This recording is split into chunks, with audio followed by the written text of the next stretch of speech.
और MQM में मुआहिदा तय पा गया। जहांगीर तरीन का कराची के लिए स्पेशल पैकेज का ऐलान। खालिद मकबूल सिद्दीकी को मर्दमशुमारी से मुताल्लिक भी तहफ़्फ़ुज़ात दूर करने की यकीन दहानी करा दी। परवेज खटक वजीर आला पख्तूनख्वा की दौड़ से बाहर। इमरान खान मुतारिक और नौजवान को लाने के ख्वाहिशमंद। लॉबिंग करने पर साबिक वजीर आला से इजहार नाराजगी। परवेज खटक ने सूबाई अरकान असम्बली से राब्ते तेज कर दिए।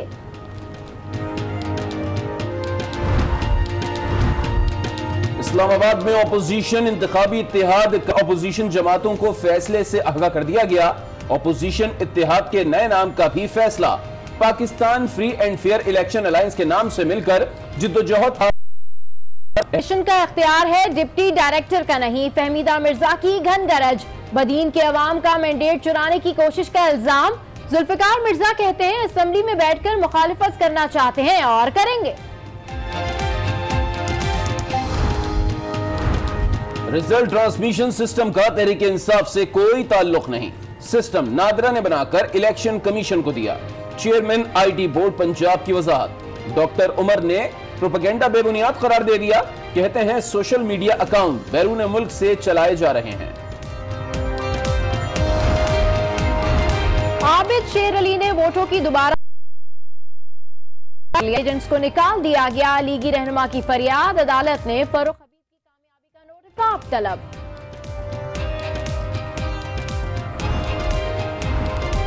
सदर ममनून हुसैन ने गवर्नर सिंध मोहम्मद जुबैर का इस्तीफा मंजूर कर लिया। नए गवर्नर की तैनाती तक स्पीकर सिंध असेंबली कायम मकाम गवर्नर होंगे। अवाम के लिए अच्छी खबर। सुप्रीम कोर्ट ने दवाओं की कीमतें मुंजमद करने का हुक्म दे दिया।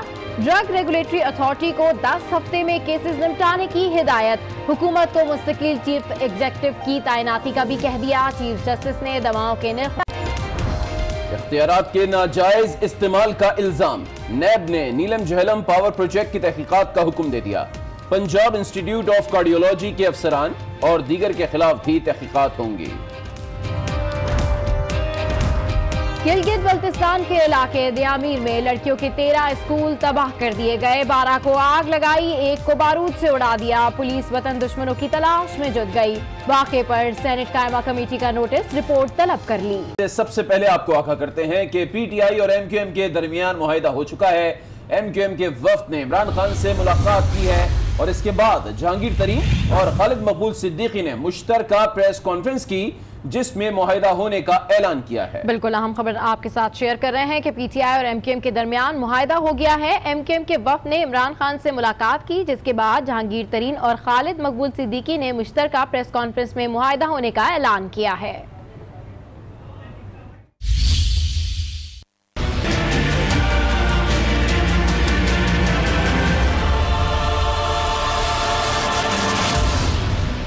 MQM ने किया 2 रोज कबल PTI की हिमायत का ऐलान और आज इस हिमायत की तौसीक के लिए मुत्तहदा का वफ्द बनी गाला में मौजूद है। 5 रुकनी वफ्द ने कप्तान से बनी गाला में मुलाकात की, जिसमें MQM की तरफ से खालिद मकबूल सिद्दीकी, आमिर खान, वसीम अख्तर, फैसल सजवारी और कंवर नवीद शामिल थे। मुलाकात में जहांगीर तरीन भी मौजूद थे। इससे कबल जहांगीर तरीन की रिहाइश पर MQM और तहरीक इंसाफ में वफूद की सतह पर मुलाकात हुई। PTI की जानिब से जहांगीर तरीन, आरिफ अलवी, इमरान इस्माइल और इसाक खाकवानी शरीक हुए।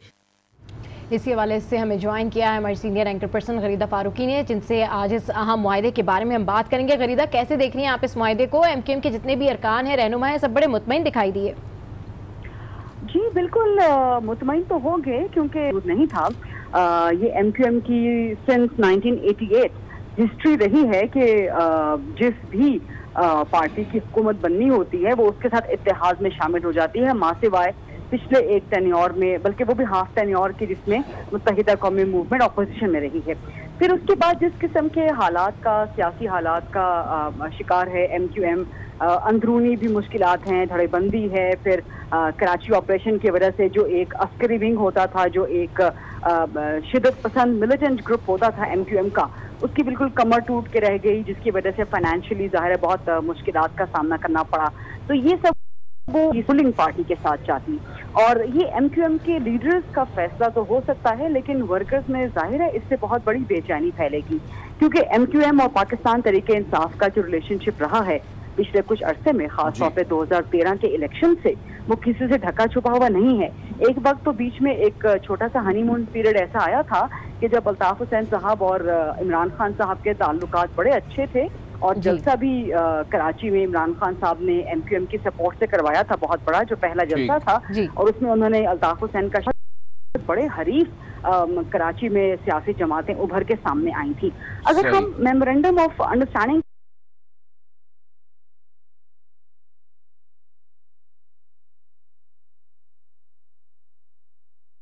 कराची में और शहरी सिंध में जो है वो डेवलपमेंट प्रोजेक्ट करवाए जाएं और इंतखाबी थाने की जो भी हल्का MQM सर्विसेज ट्रांसफर हो रही है तो ऑफ टैक्स लगता था जो कि 98 में खत्म कर दिया गया था, लेकिन उससे पहले कराची के रेवेन्यू पर असर पड़ा। तो कराची के रेवेन्यू को स्ट्रॉन्ग करने के लिए भी मतलब डिमांड्स MQM की बड़ी अच्छी हैं जो MOU में हैं, लेकिन सबसे बड़ा सवाल ये है, सबसे बड़ा चैलेंज कि क्या ये सारी डिमांड्स MQM की पूरी होंगी इन लेटर एंड स्पिरिट, या MQM इस वक्त कुछ लोगों का तकाजा कि उसमें ये मेयर को नहीं छोड़ा जाएगा, लोकल गवर्नमेंट के सिस्टम को नहीं, कि मतलब कोई ऊपर लेवल की लेन देन। फिर दूसरी बात आप ये देखें कि जो दस्तखत हैं MOU पे वो सेकंड टियर के हैं। दैट मीन्स कि खालिद मकबूल साहब जो कि सरबराह हैं वो तहरीक इंसाफ के सरबराह इमरान खान साहब से मिले हैं, तो होना तो ये चाहिए था कि सरबराहान के दस्तखत होते, लेकिन हमने देखा कि जो सरबराहान से नीचे सेकंड टियर की लीडरशिप है उसके दस्तखत हैं। तो ये दस्तखत पर मबनी MOU कितना अरसा चल पाएगा अब ये देखना है, क्योंकि ये बड़ा एक गैर फितरी सा बड़ा अननेचुरल इत्तेहाद है और इसको मेरा नहीं ख्याल कि कराची की सियासत में ज्यादा अरसा तक वेलकम किया जाएगा। राना साहब आप क्या कहेंगे, MQM हुकूमत का हिस्सा बन गई है, एक मुआहिदा तो हो गया है MQM और PTI के दरमियान, लेकिन माजी में भी हमने देखा था नून लीग के दरमियान और MQM के दरमियान मुआहिदा हुआ था, 25 अरब का पैकेज जो है वो अनाउंस हुआ था, हुआ कुछ नहीं। इस बार कुछ उम्मीद है, कुछ तवक्कुआत हैं, कुछ MQM के मसाइल हल हो सकेंगे, तवक्कुआत पूरी हो सकेंगी MQM की, कराची का मसला हल हो सकेगा? मेरे ख्याल में जी ये जो इनके पास MQM ने जो आज आई है बनी गाला में, ये माइंड मेकअप करके आए थे, इन्होंने वहाँ पे इत्तेहाद करना है। अब मसला इससे आगे भी थोड़ा सा जाता है कि स्पीकर और डिप्टी स्पीकर का जो इलेक्ट करना है वहाँ पे भी MQM की जरूरत पड़ेगी। और MQM आपको याद होगा कि कुछ अर्सा पहले भी 90 आया करते थे लोग और हुकूमत को हमेशा जरूरत पड़ती थी MQM की। एक मरतबा फिर MQM की जरूरत पड़ी है, तो मेरे ख्याल में इट्स अ गुड साइन कि एटलीस्ट MQM की याद आई है फेडरल गवर्नमेंट को, और उसमें जो भी जिस तरीके से भी ये आगे चलना चाहते हैं, जो भी रिलीफ फॉर द टाइम भी लेना चाहते हैं, वो तो इनको मिलेगा, क्योंकि बड़ी पोजीशन जो है बड़ी ट्रिकी है, बड़ी स्लिपरी है फॉर द PTI, क्योंकि MQM किसी भी स्टेज पे अगर पीछे हटती है तो it's going to be a situation for PTI। वो सिचुएशन में नहीं पड़ना चाहेगी PTI, और जब तक बाय इलेक्शन नहीं हो जाते, बाय इलेक्शन में एक अपनी डिमांड्स हैं उनको किस हद तक पूरा करवा सकेगी वो अब देखना है। It's entirely up to MQM ji. ठीक, बिल्कुल जिस तरीके से बात हो रही है कि अब MOU तो साइन हो गया है और MQM के तहफ़्फ़ुज़ात भी काफ़ी हद तक दूर कर दिए हैं। जहांगीर तरीन साहब ने भी राना साहब का कहा कि जी एक बिल्कुल तारीखी हमारा मुआहिदा हुआ है और इसी को फ्यूचर में लेकर आगे चलेंगे, लेकिन अगर इस मुआहिदे में आगे चल के कुछ पेचीदगियाँ आती हैं तो आपको क्या लगता है कि कितना स्टेबल हुआ है ये मुआहिदा? That's what I'm saying जी कि बड़ी ट्रिकी सिचुएशन है। जब तक बाय इलेक्शंस नहीं हो जाते, 45 डेज में बाय इलेक्शंस होंगे डिफरेंट सीटों पे, कुछ सीटें छोड़नी होंगी, कुछ सीटों पे मजीद इलेक्शंस होंगे। MQM ले सकती है फेडरल गवर्नमेंट से, वो उसके लिए विन विन सिचुएशन होगी। और उसके बाद जब बाय इलेक्शंस हो जाएंगे तो फिर it's going to be a different situation. So अगर MQM की जरूरत उस वक्त भी रहती है और बाय इलेक्शन के बाद भी, तो बहुत अच्छी बात है, होनी चाहिए। MQM को साथ मिला के चलना चाहिए PTI को, लेकिन बाय इलेक्शन के बाद हो सकता है सिचुएशन डिफरेंट हो PTI की, और उससे पहले जो कुछ मनवाना चाहते हैं। एंकर पर्सन राना मुबशिर और सीनियर एंकर पर्सन खलीदा फारूकी सारी सूरत हाल पर हमसे गुफ्तगू कर रहे थे। आप दोनों का शुक्रिया। फौरी खबर आपको दें कि सदर ममनून हुसैन ने गवर्नर सिंध मोहम्मद जुबैर का इस्तीफा मंजूर कर लिया है और नए गवर्नर की तैनाती तक स्पीकर सिंध असेंबली कायम मकाम गवर्नर रहेंगे। इस हवाले से मजीद तफसीलात हासिल करते हैं आज न्यूज के नुमाइंदे अदील सरफराज से। अदील सरफराज, सदर ने गवर्नर सिंध का इस्तीफा मंजूर कर लिया है, मजीद क्या अपडेट्स है? जी बिल्कुल, सदर ममनून हुसैन ने आज गवर्नर सिंध जुबैर मोहम्मद का इस्तीफा मंजूर कर लिया है। उन्होंने ये इस्तीफा दिया था, अब से कुछ रोज कबल उन्होंने ये कहा था कि धांधली का ऐलान करते हुए अपना इस्तीफा सदर मुमलिकत ममनून हुसैन को भिजवा दिया था, जो आज बिलाखिर सदर ममनून हुसैन ने मंजूर कर लिया है। ताहम अब नए गवर्नर की तैनाती तक स्पीकर सिंध असेंबली जो है वो गवर्नर कायम मकाम गवर्नर सिंध का ओहदा संभालेंगे। और अब देखना यह है कि नई आने वाली हुकूमत और बिलखसूस इमरान खान आइंदा गवर्नर सिंध किसको मुंतखब करते हैं, किसका इंतखाब किया जाता है। गवर्नर सिंध जो सबका गवर्नर सिंध थे मोहम्मद जुबैर, ये असद उमर के भाई भी हैं, जो कि है कि सदर ममनून हुसैन ने उन्हीं के भाई मोहम्मद जुबैर का इस्तीफा बतौर गवर्नर सिंध मंजूर कर लिया है। ठीक है, सदर ममनून हुसैन ने गवर्नर सिंध मोहम्मद जुबैर का इस्तीफा करना है। इस हवाले से अपडेट कर रहे थे अदील सरफराज, आपका शुक्रिया।